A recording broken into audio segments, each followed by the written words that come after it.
प्रभु यीशु मसीह के नाम में आप पर अनुग्रह और शांति बना रहे। आज के वचन का शीर्षक है यीशु मसीह की कलीसिया। प्रियो, रिकॉर्डिंग तो इतनी साफ नहीं, लेकिन यदि आप धीरज से इस वचन को सुनेंगे तो ज़रूर आशीष पाएंगे। प्रभु आपको आशीष दे इस वचन के द्वारा। तो आज हम सीख रहे हैं किसके बारे में? The church of Jesus Christ. और सबसे पहला विवरण ये हमें मत्ती 16:18 में मिलता है, जहाँ पर यीशु सबसे पहले इस चर्च की जो मतलब ये कहेंगे फ्यूचर बता रहे हैं। किसको बता रहे हैं? पतरस को बता रहे हैं। ठीक है, पतरस से ये बातचीत चल रही है। और अगर हम इसके ऊपर का एक आयत पढ़ते हैं, वहाँ लिखा, यीशु ने उनको उत्तर दिया, हे शमौन योना के पुत्र, तू धन्य है, क्योंकि मांस और लहू ने नहीं परंतु मेरे पिता ने जो स्वर्ग में है यह बात तुझ पर प्रकट की है। उस दिन शमौन पतरस पर दो बातें प्रकट हुई। पहली चीज़ तो पिता ने प्रकट करी कि यीशु मसीह है, और दूसरी बात यीशु मसीह ने उस पर प्रकट करी कि आने वाले दिनों में वो चर्च का क्या बनेगा? लीडर बनेगा, अगवा बनेगा। और प्रभु ने उससे कहा कि तू पतरस है और मैं इस पत्थर पर अपनी कलीसिया बनाऊंगा और अधोलोक के फाटक उस पर प्रबल ना होंगे। सबसे पहले जो कलीसिया वर्ड है वो इधर पाया गया नए नियम में, मत्ती 16:18। याद रखें, जब परमेश्वर ने सृष्टि रची, आदम हवा को बनाया, तो क्या हुआ?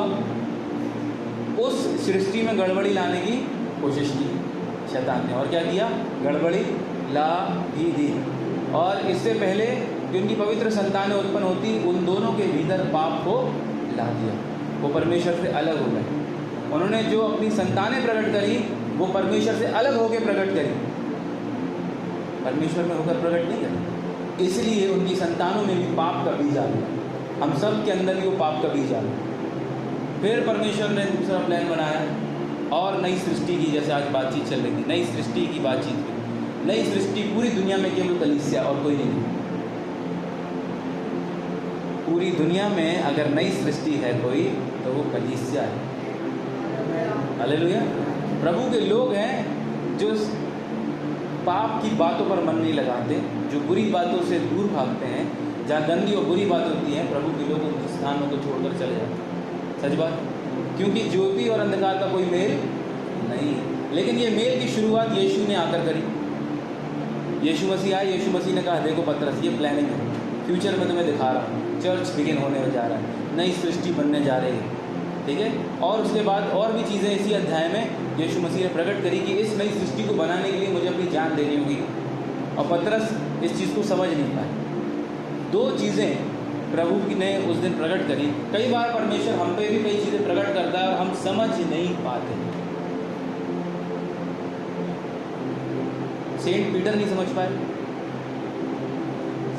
इसी अध्याय के अगर आप आगे पढ़ते चले जाएंगे तो वहाँ पे यीशु मसीह को क्या हुआ? वो झड़कने लगे कि अरे प्रभु, आपके संग ऐसा ना हो। कई बार परमेश्वर क्या करता है? हम पर भी कई चीज़ों को प्रकट करता है, प्लानिंग बनाता है। जब यूसुफ को परमेश्वर एक बड़ा अधिकार देने जा रहा था, उससे पहले उसका प्लान प्रकट किया। प्रभु कोई भी बात ऐसे नहीं करता, याद रखना। ठीक है, कोई भी काम आपके और मेरे जीवन में बिना प्रकटीकरण के नहीं होगा।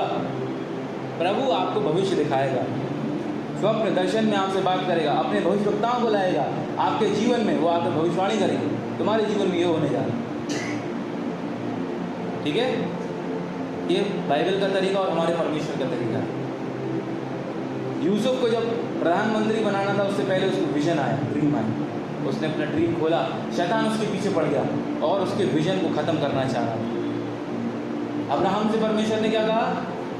दर्शन दिखा, देख तारागण देख, देख बालू देख, किनके देख, दर्शन दिखाया, तेरी संतान इतनी होगी। शैतान ने उसके मन पर डाउट लाया, उसकी परमेश्वर की प्लान को वो ख़राब करना चाह रहा था, लेकिन कभी ख़राब नहीं कर पाया। अच्छी बात ये है, हालेलुया। हमारे और आपके लिए भी जो योजनाएं हैं प्रभु की, वो उसको डिस्ट्रॉय नहीं कर सकता। समझिए इस बात। हाँ, जब तक कि हम भी शैतान के संग मिलकर गड़बड़ ना करें। जितनों के एग्जाम्पल मैंने दिए, उन्होंने प्रभु की सुनी, वो प्रभु के संग रहे। जब गड़बड़ करी तो नम्र भी बनी। अब्राहम को डांटा परमेश्वर ने, अब्राहम क्या कर रहा है? तो पत्नी की सुन रहा है बार बार, मेरी उपस्थिति में चलो सिद्ध हो जा। ठीक है, उसने अपनी गलती को स्वीकार किया, प्रभु के पीछे पूरे मन से चल गया। होता है कई बार हमारे जीवनों में भी ऐसे ही हुआ। पतरस को परमेश्वर ने पता क्या बोला, हे शैतान मुझसे दूर हो, क्योंकि तू परमेश्वर की नहीं परंतु मनुष्य की बातों पर मन लगाता है। ठीक है, आज हमें ध्यान देने की ज़रूरत है। प्रभु हमसे भी बात कर रहा है और शैतान भी हमसे बात कर रहा है। हम किसकी सुन रहे हैं? अगर आप आत्मिक रीति से जागृत नहीं है मेरे प्रियो, आप भरमा दिए जाएंगे। और बाइबल भी यही कहती है कि अंत के दिनों में चुने हुओं को भी भरमाया जाएगा। क्या आप तैयार हैं प्रभु के आगमन के लिए? क्या मैं तैयार हूँ? ये मेरे लिए भी सवाल है। यीशु ने कलीसिया के बारे में भविष्य प्रकट किया। परमेश्वर ने पतरस पे मसीह के बारे में भविष्य प्रकट किया, लेकिन उन चीज़ों को वो समझ नहीं पाए। यीशु मसीह ने भी कहा बाइबल में कि ऐसी बहुत सी बातें हैं जो मैं तुमसे बांटना चाहता हूँ, लेकिन अभी तुम उन्हें सह नहीं सकते। मतलब तुम उन्हें अभी समझ ही नहीं पाओगे, अभी तुम इतने परिपक्व नहीं हो, अभी तुम आत्मिक रीति से इतने बड़े नहीं हुए। हमारा डील डॉल शरीर में अच्छा है, क्या आत्मिक रीति से भी हमारा डील डॉल, हमारी कदकाठी उतनी ही ऊंची और लंबी चौड़ी और तगड़ी है? ये आत्मिक ग्रोथ जो है ये हम पर निर्भर करती है। शत्रु ने भी प्लान बनाया। जब पतरस पर ये प्लान प्रकट कर दिया गया, दुष्ट भी सुन रहा था, अच्छा ये लीडर बनेगा, अब इसको क्या करते हैं, हिलाते हैं, इसको ही बिगाड़ देंगे तो चर्च भी बिगड़ जाए। पतरस के संग यही किया गया, ठीक है ना। जिस तरीके से उसने आदम हवा को बिगाड़ना चाहा और वो बिगड़ गए, उसी तरीके से उसने क्या किया, पतरस के संग भी प्लानिंग बनाई। अगर हम लूका 22 उसका 31 जी, शैतान ने तुम लोगों को मान लिया है कि गेहूं के समान शमौन देख, प्रभु यीशु मसीह से शैतान बार्गेन करता है विश्वासियों को लेकर, और क्या लिखा है कि मांग लिया है। Simon Simon behold Satan has desired to have you, Satan has desired to have me, Satan has desired to have you। आपके लिए भी अच्छा लगता है, मेरे लिए भी अच्छा लगता है, कैसे वो मुझे पकड़ के परमेश्वर से दूर करे, कैसे वो आपको पकड़ के प्रभु से दूर करे, प्लान करता रहता है। बट 32वें आयत में यीशु मसीह एक चीज़ और कहते हैं, मैंने तेरे लिए विनती की है कि मेरा विश्वास ज़्यादा ना रहे, और जब तक तू फिरे तो अपने भाइयों को देखते कर। हाँ, प्रभु ने उस पर प्रकट किया, ऐसा होगा कि तुम भटकोगे, तुम चले जाओगे, लेकिन जब तुम फिर करके आओगे, मैंने तो तुम्हारे लिए विनती की, जब तुम फिर करके आओगे तो तुम अपने भाइयों को क्या करना, दृढ़ करना, मजबूत करना, स्ट्रेंथन करना, उनको क्या करना, मजबूत बनाना। ये मैं कई बार हमारे जीवन में शत्रु को भी परमेश्वर अलाव कर देता है शैतान को काम करने को। अय्यूब के जीवन में किया कि नहीं किया? अय्यूब के जीवन में पाप था, काम करने को दिया, परमेश्वर ने अलाव कर दिया, हिलाओ। ये जो हिलावट है, ये जो तूफान है, ये हमें और मजबूत करते हैं, है ना। ये जो हिलाया जाना है हमारे जीवन में, परेशानियों का, विपत्तियों का आना है, ये हमारे आत्मिक जीवन के लिए लाभकारी होता है। जिस तरीके से वैक्सीन का इंजेक्शन 2-3 दिन पीड़ा देता है, बुखार भी आता है, दर्द है, सर दर्द है, बदन भारी है, अच्छा नहीं लग रहा, टेस्ट नहीं आ रहा, नाक बंद हो जा रही है, जुकाम हो रहा है ना। उसी तरीके से प्रभु भी दुष्ट को अनुमति देता है, लगा दे वैक्सीन, हाथ में गिनती से क्या है, थोड़ा और मजबूत हो जाएगा। ठीक है, प्रभु हमारे जीवनों में ये चीज़ों को लाता है, लेकिन जब ये शिफ्ट उसके जीवन में आया, पतरस के जीवन में, उसका जो लेवल था वो और बढ़ गया। तो जिस लेवल पे अभी काम कर रहा था आत्मिक क्षेत्र में, जब वो हिलाया गया और जब वो लौट के आया तो उसका आत्मिक लेवल बढ़ा हुआ था। और वो क्या करा, उसने अपने आप को तो बचाया, साथ भाइयों को भी मजबूत किया। क्या किया? भाइयों को भी उसने क्या किया, दृढ़ किया, विश्वासियों को संगति में लिया, चलो प्रार्थना करेंगे। प्रभु ने कहा है उगरोटी कोठरी में प्रार्थनाएं करी, और हम सब गवाह हैं, और आज हम जो रिजल्ट हैं उन्हीं प्रेरितों की सेवकाई का रिजल्ट है ना। आप चाहते हैं कि आपकी सेवकाई का भी कोई ना कोई रिजल्ट हो? यस और नो? चाहते हैं कि नहीं चाहते, है ना? तो हमें भी प्रभु के संग चलना है, तकलीफ में, दुख में, पीड़ा में, दर्द में, तंगी में, बदहाली में, शेम में, लेकिन प्रभु को नहीं छोड़ना है। जब ये चीज़ें बीत जाएंगी, जब वो लहरें बीत जाएंगी, हमारा घर और मजबूत कर दिया जाएगा। परमेश्वर अपने फरिश्तों को आज्ञा देगा, जा इसके घर को मजबूत कर, जा इसकी रखवाली कर, ये विश्वास योग्य है, जा इसको संभाल, इसके बाल बच्चों को संभाल, इसके घर के लोगों को संभाल, ये विश्वास योग्य है। और आप देखेंगे कि वो ही विपत्तियां संसार पर आई और हम पर भी आई, लेकिन हम स्थिर हैं।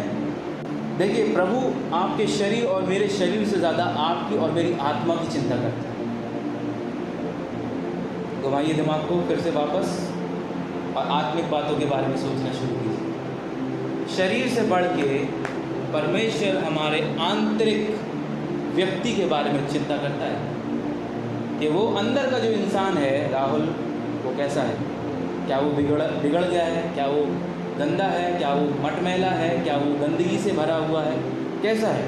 प्रभु हमें नई सृष्टि बनाना चाहते हैं। हम बाहर से भले ही शायद ज़्यादा सुंदर ना हो, ज़्यादा लंबे ना हो, ये काफ़ी सारी चीज़ें घेरती थी पहले जब प्रभु में नहीं थे, लेकिन जब परमेश्वर में आ गए तो मैं समझ गया ये बाहरी रूप सब ढल जाएगा एक दिन, और ये जीर्ण हो जाएगा, क्षीण हो जाएगा और मिट्टी में मिल जाएगा। लेकिन जो आंतरिक है, जो आत्मिक है, जो भीतर है, वो सुंदर होना चाहिए, वो पवित्र होना चाहिए, वो शुद्ध होना चाहिए, वो क्लीन होना चाहिए, वो इतना अच्छा हो कि प्रभु आपकी ओर आकर्षित हो कि खुद ब खुद आ जाए आपके पास, बेटा आपसे बात करने लगे। इन आत्मिक जनों का, जिनके नाम अभी मैंने थोड़ी देर पहले लिए, आंतरिक व्यक्ति सच में अच्छा है। उनसे गड़बड़ियाँ हुई, उनसे गलतियाँ हुई, किससे नहीं? केवल मसीह से नहीं, लेकिन उनका आंतरिक मनुष्य प्रभु की खोज में था, उनका आंतरिक मनुष्य परमेश्वर के पीछे चल रहा था। पतरस की संगी यही था, उससे गड़बड़ी हुई, उसको हिलाया गया, उसको रुलाया गया, वो बहुत रोया, लेकिन उसका आंतरिक मनुष्य प्रभु को पुकार रहा था, प्रभु की खोज में था। ये अंतर। जब संत पतरस लौटे तो यीशु मसीह ने उनको कुछ आज्ञाएं दी। यूहन्ना की पुस्तक 21वां अध्याय 15 से 17।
तीन बार प्रभु ने, ये किस्सा कब का है पता? जब यीशु जीवित हो चुके थे, पतरस को दिखाई दिए, ये लोग मछली पकड़ रहे थे, और जब मछली हाथ नहीं आई तो तट पर से यीशु मसीह ने आवाज़ लगाई, दाहिनी ओर डालो, और लिखा 153 मछलियाँ इन्होंने घेर ली।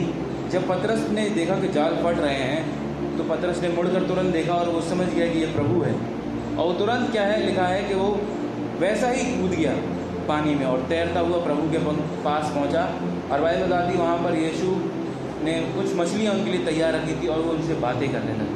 तब यीशु ने पतरस से ये सवाल किए, क्या तू मुझसे इनसे बढ़ के प्यार करता है? तेरे भाई हैं 11, क्या तू इनसे बढ़कर मुझसे प्यार करता है? प्रभु का दिल मेरे प्रियो समझिए बहुत ज़रूरी है।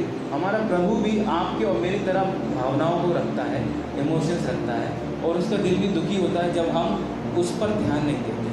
सपोज आप किसी से प्रेम करते हैं और वो जिससे आप प्रेम करते हैं वो आपकी ओर ध्यान ना दे तो आपको कैसा लगेगा, है ना?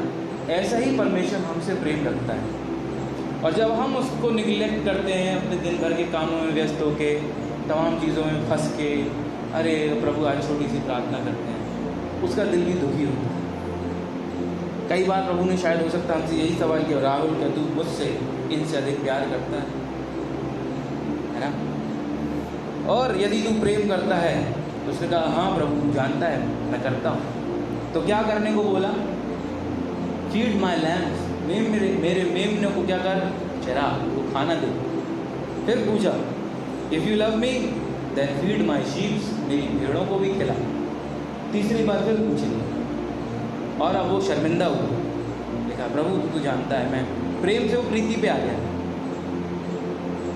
ठीक है, पहले प्रभु ने प्रेम पूछा, दूसरी बार में पूछा क्या तू मुझसे प्रीति रखता है? प्रीति और प्रेम में अंतर है। प्रीति भाईचारे की प्रीति होती है, प्रेम घनिष्ठ होता है, प्रीति कम होती है। और प्रभु ने जब समझ गया कि पतरस के अंदर उतना प्यार नहीं है प्रभु के लिए, तो प्रभु ने कहा क्या तू मुझसे प्रीति रखता है? तो उसने कहा हाँ प्रभु तू जान। कहा अगर प्रीति भी रखता है तो भी क्या कर, मेरी भेड़ों को चरा। तीसरी बार फिर प्रभु कहता है मेरी भेड़ों को चरा। प्रभु अपनी भेड़ों की चिंता सबसे अधिक करता है। भेड़े कौन है? आप और मैं, हम सब भेड़े हैं। जो बाहर हैं, जो अभी तक नहीं आए वो भी भेड़े हैं, उनका भी लाना अवश्य है ना? तो यदि आप और मैं आज प्रभु हमसे प्रश्न यही करे तो आज भी उसका उत्तर यही होगा, मेरी भेड़ों को चरा, मेरे मेमनों को चरा। क्या आज जो हमारे पास बाइबल का ज्ञान है या जो हमारे पास प्रार्थना में हम समय देते हैं, क्या वो हम सच में उन भेड़ों के लिए प्रार्थना करते हैं जो प्रभु की हैं? क्या हम सच में उन भेड़ों का ख्याल रखते हैं जो प्रभु की हैं? क्या हम सच में उनके लिए मेहनत करते हैं जो प्रभु की हैं? क्या हम सच में उनको उतना खिला रहे हैं कि वो आत्मिक रीति से उतनी परिपक्व हो जाएं कि उनको फिर हमारी ज़रूरत ना महसूस हो, वो खुद ब खुद प्रार्थना करें, खुद ब खुद प्रभु के संग चलें, खुद ब खुद प्रभु उनसे बात करने लगे? आज हमें ये सोचना। चौथी बात, What kind of church Lord Jesus is looking forward to? यीशु मसीह किस कलीसिया की ओर देख रहा है? ये हमको मिलता है इफिसियों 5 उसका 25 से 27। इफिसियों 5 उसका 25 से 27।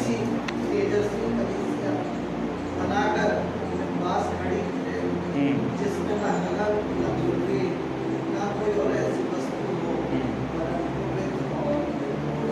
यहाँ पर जो बातचीत चल रही है वो कलीसिया के बारे में बातचीत चल रही है। यहाँ लिखा है 25 से, हे पत्नियों अपनी अपनी पत्नी से जैसा मसीह ने भी कलीसिया से, किससे पर मसीह ने किससे प्यार किया? कलीसिया से प्यार किया, प्रेम करके अपने आप को दे दिया, कलीसिया को दे दिया कि उस वचन के द्वारा जल के स्नान से शुद्ध करके पवित्र बनाए। पहले तो पवित्र बनाए और उसे एक ऐसी तेजस्वी कलीसिया बनाकर अपने पास खड़ी करे जिसमें ना कलंक ना झुर्री ना कोई वस्तु हो, वरन पवित्र और रेडिएंट चर्च, ज्योतिर्मय चर्च, विदाउट स्टेन, कोई दाग नहीं, और रिंकल, कोई झुर्री नहीं, एनी अदर ब्लेमिश, कोई भी उसमें क्या है ना, कोई भी बदनामी वाली चीज़ नहीं, ब्लेमिश नहीं, होली एंड ब्लेमलेस। आमेन, आमेन। वाह क्या कलीसिया, हालेलुया, आमेन, हालेलुया। ऐसी कलीसिया को प्रभु देख रहा है और ऐसी ही कलीसिया को प्रभु लेने आ रहा है। ठीक है, क्या हम सच में उसके स्टैंडर्ड तक अपने जीवन को व्यतीत कर रहे हैं? क्या हम सच में इस कलीसिया के स्टैंडर्ड पे हैं जिसको प्रभु लेने आ रहा है? ये मेरे लिए भी, ये मत सोचिए मैं आपके लिए प्रचार, ये मेरे लिए भी सवाल है ना? क्या सच में मैं उस तरीके से अभी मैं जीवन जी रहा हूँ या नहीं जी रहा हूँ? अभी तो मैं नहीं जी रहा, मैं, ये मेरा है, लेकिन मुझे और देना है अभी, ताकि मैं कह सकूँ हाँ प्रभु सब मैं देता हूँ। अभी मैं सब नहीं दे रहा हूँ प्रभु, मैं झूठ नहीं बोलूँगा, लेकिन मुझे सब देना है, ये मेरी इच्छा है। और प्रभु अपने अनुग्रह में मुझे अनुग्रह देगा कि ये हम कर सकें। या प्रभु को सब कुछ दिया। प्रभु ने हमें सब कुछ दिया। आज जिन आशीषों को हम देख रहे हैं या जिन आशीषों को हम बोलते हैं गर्व से, ये प्रभु की दी हुई है, लेकिन ये आशीषों पर मन नहीं लगाना है। ये सब छोड़ के हमें यहाँ से जाना। आप करोड़ों रुपया बना लीजिए, आप अरबों रुपया बना लीजिए, सब ये दुनिया का बेस्ट ऑफ बेस्ट आप लक्ष्य को जी लीजिए, आप असंतुष्ट रहेंगे जब तक कि आप प्रभु के चरणों पर नहीं। मेरा मतलब ये नहीं कि आप गरीब हो, ये नहीं, लेकिन मेरा मतलब ये है कि भले ही आप पर कितना भी धन हो, भरोसा प्रभु होना चाहिए, चट्टान यीशु होनी चाहिए। और भले ही आप पे 1 रुपया ना हो तो भी भरोसा यीशु होना चाहिए, चट्टान यीशु होना चाहिए। आमीन। वो 5 रोटी 2 मछली को हजारों को खिलाने की ताकत रखता है। हालेलुया। आमीन। तो भरोसा और चट्टान हमारा यीशु मसीह होना चाहिए। हमें, मेरे प्रिय, हम सब आत्मिक लोग हैं, हम संसारिक लोग नहीं हैं। हमारी बातचीत भी आत्मिक होनी चाहिए, चाल चलन भी आत्मिक होना चाहिए। कई बार हमारी बातें ऐसी होती है जैसे संसार के लोगों की होती है। हम भी संसार के लोगों के सामने बोलने लगते हैं, हाँ अभी तो हमें इतना करना है, उतना करना है। अब कितना प्रभु के बारे में सोच रहे हैं कि हमें आत्मिक जीवन के लिए इतना करना, उतना करना। कब हमने ऐसी बात कही कि नहीं, मुझे आत्मिक जीवन के लिए कुछ ऐसा करना है, मुझे आत्मिक जीवन के लिए कुछ वैसा करना है, मैं अपने आत्मिक जीवन को बढ़ाने के लिए ये प्लानिंग कर रहा हूँ। कब हमने ऐसी बात करी? सोचिए। हम सोच रहे हैं कि मुझे घर बनाना है, मुझे गाड़ी लेनी है, मुझे बच्चे के लिए ऐसा करना, मुझे बच्चे के लिए वैसा करना है। लेकिन हम आत्मिक जीवन के लिए कितनी बातें करते हैं दिन भर में, और कितना सोचते हैं, ये आज हमें सोचना है। क्या सच में हम ऐसी कलीसिया हैं जो रेडिएंट है, विदाउट स्टेन है, विदाउट रिंकल है, विदाउट ब्लेमिश है, होली एंड ब्लेमलेस है? 5वीं बात, what was the model of the first church? पहले चर्च का मॉडल कैसा था? प्रेरितों के काम 2 अध्याय वर्स 43 से देखेंगे।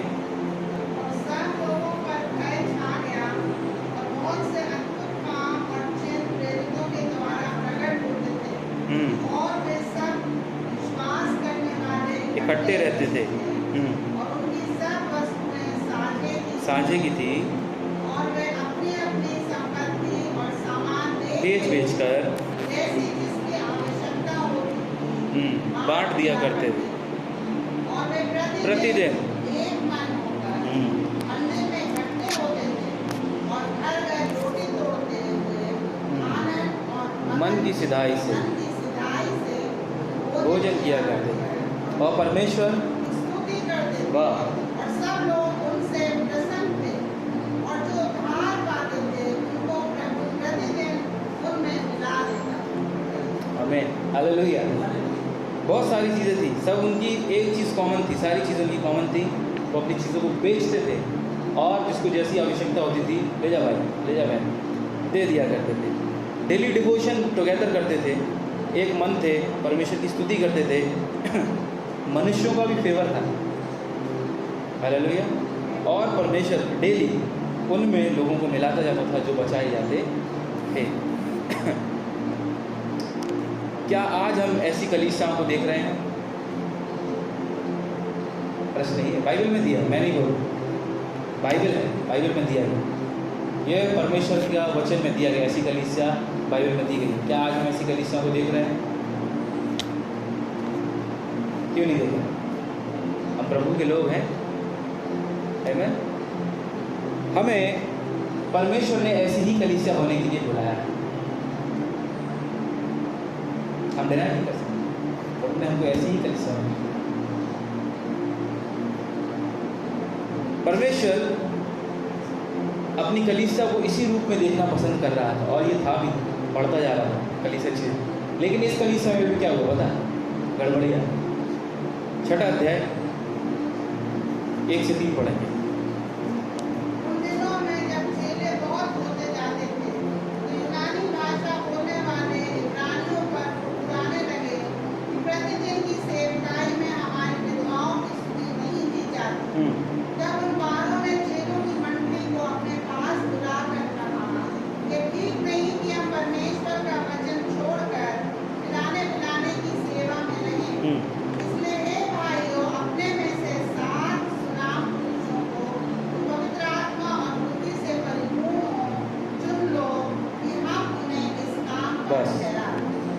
तो यहाँ पर क्या हुआ, जब लोग बढ़ने लगे, कलीसिया बढ़ने लगी, तो कलीसिया में भी लोग क्या करने लगे, मरमर करने, कुड़कुड़ाने लगे। क्या हो रहा था कि कलीसिया इतनी बड़ी हो गई थी जहाँ पर हर एक का ध्यान नहीं रखा जा सकता। तो लोग क्या हुआ, प्रेरितों के पास पहुँचे, अरे ऐसा हो रहा है, हमारे विधवाओं का ध्यान नहीं रखा जा रहा है, ऐसा कर रहे हैं। प्रेरितों ने उनको एक बहुत अच्छा सुझाव दिया। क्या था सुझाव ये था कि उन्होंने कहा ये ठीक नहीं कि हम परमेश्वर का वचन छोड़कर खिलाने पिलाने की सेवा में रहें। इससे हमें ये सीख मिलती है कि पतरस और चेलों को पता था उनकी सेवा काहे की, ठीक है। हर एक की सेवा पहुनाई की नहीं है, हर एक की सेवा वर्शिप लीड करने की नहीं है, तो हर एक की सेवकाई अलग अलग है। क्या हमें हमारी सेवकाई पता है? प्रभु ने हमें किस लिए बुलाया है, हमें वही करना है। प्रेरितों को पता था कि प्रभु ने उनको काहे के लिए बुलाया, उनको वचन के प्रचार के लिए और प्रार्थना के लिए बुलाया था, और उन्होंने कहा हम इसको नहीं छोड़ेंगे, आप अपने में से चुन लीजिए, जो इस सेवकाई के योग्य होंगे उनको आप ये सेवकाई दे दीजिए। दूसरी चीज़ हमें यहाँ देखने को मिलती है, भले ही कलीसिया किसने भी खड़ी की हो, कलीसिया में गड़बड़ आना नेचुरल है। क्यों? क्योंकि सब एक मन की बात नहीं करते, है ना। सब प्रभु को प्रायोरिटी नहीं देते, सच बात। इसलिए पतरस ने जो कलीसियाएँ खड़ी करी, पौलुस ने जो कलीसियाएँ खड़ी करी, उनमें गड़बड़ी आई, और इसलिए इतनी सारी पुस्तकें लिखी गई कि वो गड़बड़ियाँ दूर की जाए। अंकल ने आज भी प्रभु भोज का पढ़ा ना, उसमें वो क्या है, एक दूसरे से पहले कोई ले लेता था प्रभु भोज, किसी को ज़्यादा मिल जाता था, किसी को प्रभु भोज मिलता ही नहीं था, ऐसी गड़बड़ी आ गई थी वहाँ कलीसिया। इसलिए पौलुस ने ये लेटर लिखा कि भाई क्या कर रहे हो आप लोग, ऐसे नहीं लो प्रभु भोज। जो गड़बड़ी थी उनको सुधारा है, समझ रहे। तो कलीसिया आप खड़ी करें, चाहे मैं खड़ी करूँ, चाहे कोई बहुत बड़ा प्रचारक खड़ा ही करे, उनमें गड़बड़ी आना नेचुरल है। उनको सुधारने का काम हमारा है कि हम उनको कैसे सुधारें। तो यहाँ पर हमने देखा दो चीज़ों। तीसरी चीज़ हम देखते हैं कि यहाँ पर विधवाओं की भी सुधि ली जाती थी उस कलीसिया में, है ना। क्या आज हम किसी ऐसे व्यक्ति की सुधि ले रहे हैं जो गरीब है? क्या आज हम ऐसे व्यक्ति की सुधि ले रहे हैं जो सच में कंगाल है? क्या आज हम एक कलीसिया के रूप में ऐसे लोगों की सुधि ले रहे हैं कि नहीं ले रहे हैं? नहीं ले रहे हैं, तो फिर हम सच में क्या बाइबल पर चल रहे हैं? तो जो प्रेरित हैं उनकी सेवकाई प्रार्थना और वचन की, एक सेवकाई पहुनाई की है, एक सेवा लोगों को पहुंचाने की, हेल्प पहुंचाने की। क्या आज हम ये कर रहे हैं कि नहीं कर रहे हैं? ये हमें जानना है, अपने आप से पूछना है। और नहीं कर रहे हैं तो सच में क्या हम बाइबल को फॉलो कर रहे हैं कि नहीं? सातवीं बात, leaders of the church and there duty. प्रेरितों के काम, 6वां अध्याय उसका 4वां वचन। परंतु हम तो प्रार्थना में और वचन की सेवा में लगे रहे। ये जो अगुवे हैं, ये उनकी सेवकाई कि उनको क्या करना है, कंटिन्यू प्रेयर करना है और परमेश्वर के वचन की सेवकाई करते रहना है। प्रश्न, क्या आज हम डेली प्रार्थना कर रहे हैं? ये मेरे लिए भी है, आप ये मत सोचिए मैं आपको ही बोल रहा हूँ।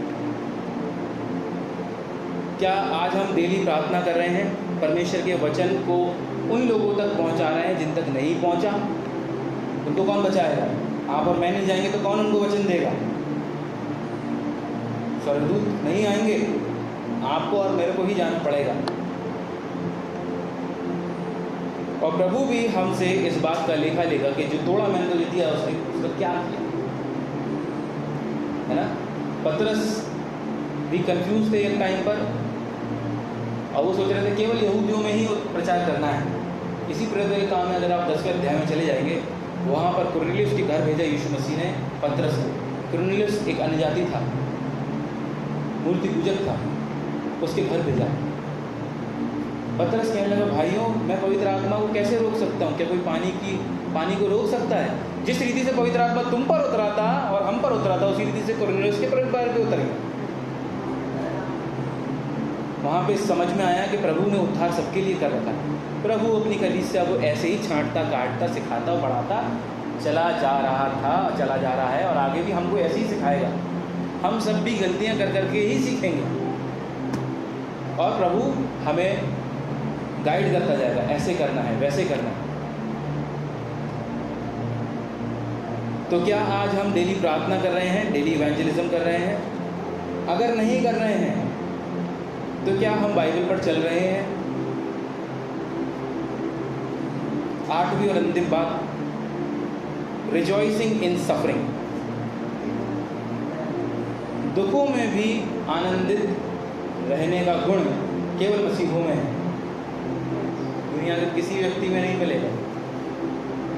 यह है प्रकटवाक्य 5वां अध्याय 40 और 41।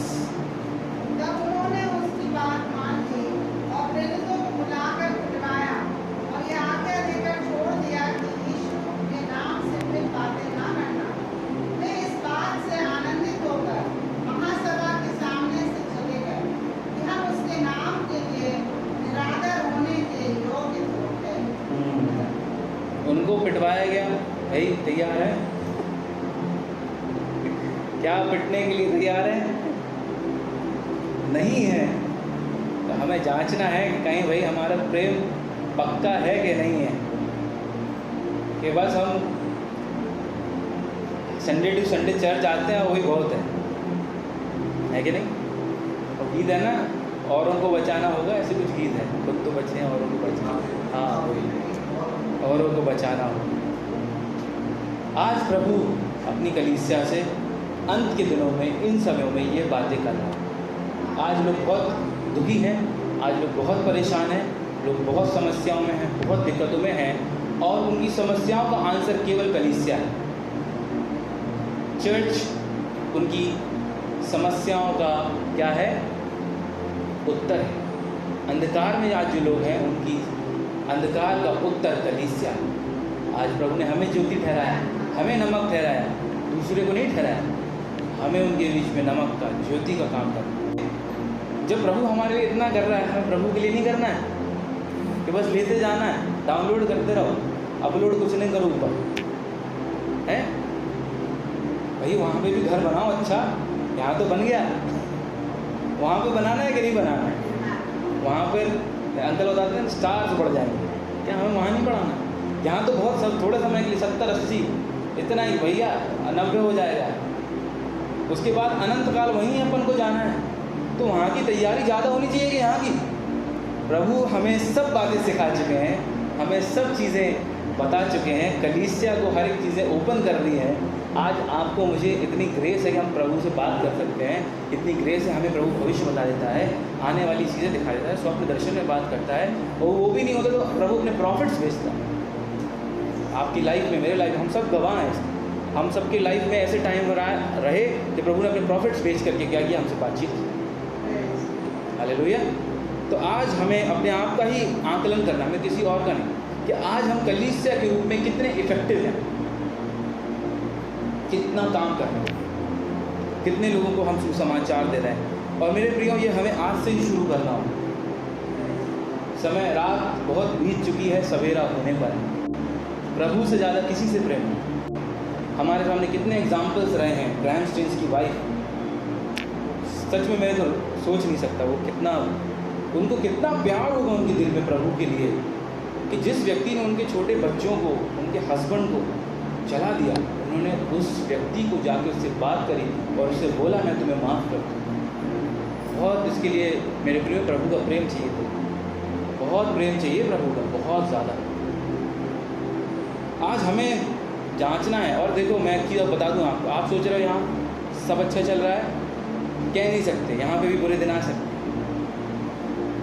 कलीसियाओं को रोका जा सकता है। तब क्या करेंगे? तब की तैयारी अब से, आज से शुरू करें। हालेलुया। प्रार्थना करेंगे, जैसे अभी वेंसडे को भी जुड़ना है, जुड़िए दुआओं में, एक साथ होइए, दुआ कीजिए, बाइबल पढ़िए, आस पड़ोस के लोगों को धीरे धीरे कैसे ना कैसे प्रभु का वचन दीजिए। ये हमारा काम है, कोई नहीं रोक सकता, इसके लिए कोई नहीं रोक सकता। ये हमें प्रभु की आज्ञा है, हमें किसी गवर्नमेंट की ठप्पे की ज़रूरत नहीं है। हमारे पास परमेश्वर का कलाम है जो आसमानी है। हालेलुया। और आसमान के खुदा की ही सुनेंगे। तो मेरे प्रियो, आज हमें इंट्रोस्पेक्ट करना है अपने आप को, है ना। यदि हम कहें हम ज्योति में चलते हैं और उसकी ना माने तो क्या हम ज्योति में चलते हैं? हमें सत्य नहीं प्रभु का वचन कहता है। लेकिन सच में अगर हम उसकी मानते हैं और उसकी सुनते हैं, उसके वचन पे चलते हैं, तो हम सच में ज्योति में चलते हैं और उसके पुत्र का लहू हमें हर एक गुनाहों से भी शुद्ध। हालेलुया। हम कोई सिद्ध नहीं है, हम बढ़ते जा रहे हैं, हम लोग सीखते जा रहे हैं और हम लोग आगे भी सीखेंगे। लेकिन आज हमें देखना है कि हमें सच में लोगों की सहायता करके, आज लोग नीड में, कलीसिया आंसर, हम आंसर, हमारा थोड़ा थोड़ा मिल करके बहुतों की हेल्प कर सकते हैं, बहुतों की सहायता कर सकते हैं। हालेलुया। पिछले लॉकडाउन में भी हम लोगों ने काफ़ी लोगों को बहुत सपोर्ट किया। काफ़ी लोग थे जो जिनके पास नौकरी से बैठ गए थे और बहुत काम हुआ। करीबन मैं आपको बताऊं अमाउंट तो लगभग 60,000 के ऊपर हम लोगों ने हेल्प किया। तो ये परमेश्वर का काम, ये हमारा नहीं है, ये प्रभु का काम है और वो करवाना जानता है। लेकिन हमारे अंदर इच्छा होनी चाहिए करने की। लिखा है बाइबल में, आलसी थाल में हाथ डालता और सोचता है मुंह तक कैसे लेकर है ना। आज हमें क्या करना है? हाथ को बढ़ाना है, निर्बल घुटनों को मजबूत करना है और इसी तरीके से हम लोगों के दिलों को जीत सकते हैं। इसी तरीके से मसीह का प्यार बांट सकते हैं। इसी तरीके से हम सच में ज्योति और नमक का काम कर सकते हैं। हालेलुया। आइए दुआ करें। खुदावंद, हम आपके पास आते हैं, धन्यवाद देते हैं, आपने समय दिया, आपने अनुग्रह हमें दिया, आपने हमें ब्लेस किया है और ऐसी प्रभु जी आपने अनुग्रह आपने दिया है प्रभु कि हम सच में आपके वचन के कायल, अद्भुत जो आज हमने वचन से सीखा कि कैसा प्रभु उनका सांझे का था, सब कुछ था, उसमें भी गड़बड़ियाँ लेकिन फिर भी प्रभु आपका काम नहीं होता। आज हमारी प्रार्थना है, भले ही प्रभु जी कितनी गड़बड़ियाँ हों लेकिन हमारे परमेश्वर आपका काम हमारे जीवन में होने पाए, आपकी योजनाएं हमारे जीवन में फुलफिल होने पाए। आप हमें प्रभु जी ग्रेस पर ग्रेस देते रहें और आप हमें अनुग्रह पर अनुग्रह देते रहें, जिससे प्रभु हम आपकी महिमा के लिए, आपके नाम के लिए, आपकी सामर्थ्य के लिए प्रभु एक चट्टान के माफिक खड़े रहें और लोग हमें दोष ढूंढना चाहें लेकिन दोष ढूंढने ना पाए। हालेलुया। जैसे यीशु आपके लिए कहा गया कि उसमें दोष ढूंढ रहे थे लेकिन उसमें दोष नहीं लगा, तो उस पर झूठे इल्ज़ाम लगा कर उस पर सूली कटा। आज हमारी प्रार्थना परमेश्वर हमारी सहायता करके सच में हम ऐसे ही ज्योतिर्मय कलीसिया बने, ऐसी तेजोमय कलीसिया बने, तेजस्वी कलीसिया बने जिसको आप लेने आ रहे हैं।